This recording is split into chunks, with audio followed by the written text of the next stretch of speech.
Pacific Garden Mission House is in Chicago. It operates for the homeless more than 150 years.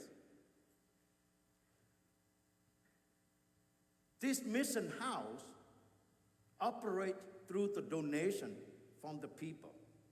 They donate the money, they donate cars, they donate jewelry and everything. And they're selling it to get the money and running. They haven't got the money from the government. It said that about average 500 homeless per night come to that place. In the winter times, it's around 700 homeless come to stay, to live, stay in there and for the meal. And it said about 60,000 meals they serve per month. And about 100,000 items like clothes, jewelry, personal thing, give it out to those people. But it said not only they give it to the body of these people, to help the bodily of these people, homeless, but they're also providing the spiritual life.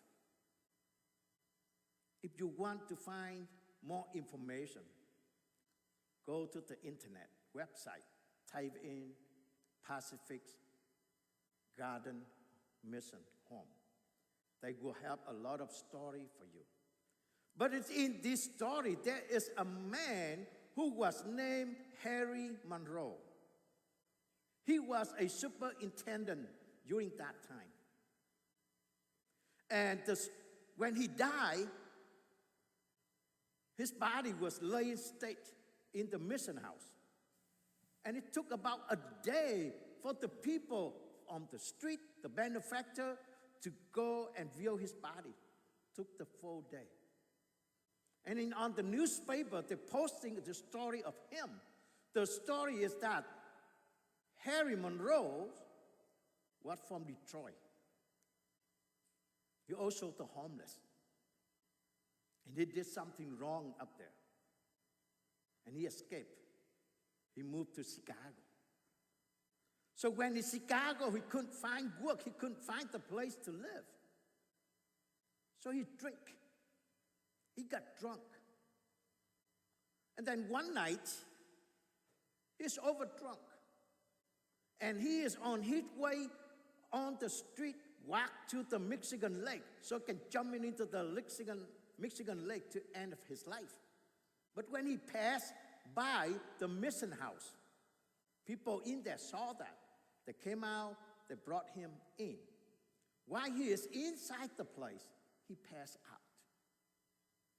The people in the mission house take care of him, providing him food, cleaning him up, help him have new clothes and everything. But not only that, they introduced him to Jesus Christ. They gave him Bible to read. They invite him to praying, because that mission house is also the place they praying every night. And they broadcast a lot of Christian song in radios. So Harry Monroe accepting Jesus in his life. And he changed. He changed his life. From the drunkard, from the homeless. Now he is the superintendent. And God, a lot of people love him. Today in the gospel, what do we hear? We hear talking about a father who had a breakfast with two sons. And the father talking to the first son, the elder, says, "Son, today I need you to out work in the garden. I need help." The first son said, "Sorry, Daddy. I have the tea time at 9 o'clock. I'm not going." But later on, he changed his mind because he's thinking the father is the one who had been working so hard to provide food for him, to take care of him. Now he can't be saying no.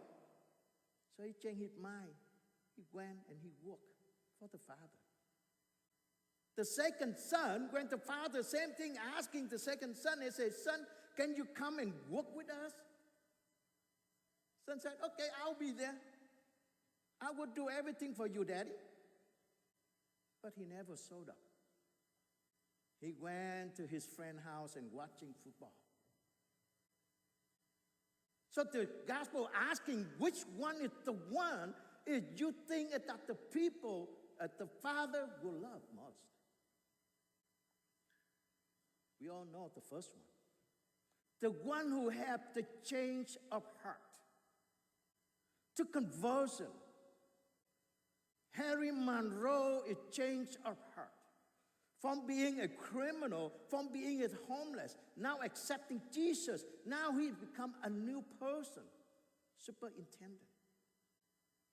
The first son who said no to the father and realized the importance of doing the work for the father. Even though he said no now, he changed his mind. So ongoing conversion is lifetime. God calling us to change our hearts. A lot of times we live in sins. A lot of times we live in the material things. But most importantly, trust in the Lord. Working for the Lord. That is the thing is God wants us to do. The change of heart will have life. The first reading is Ezekiel, what it said. It said, the righteous man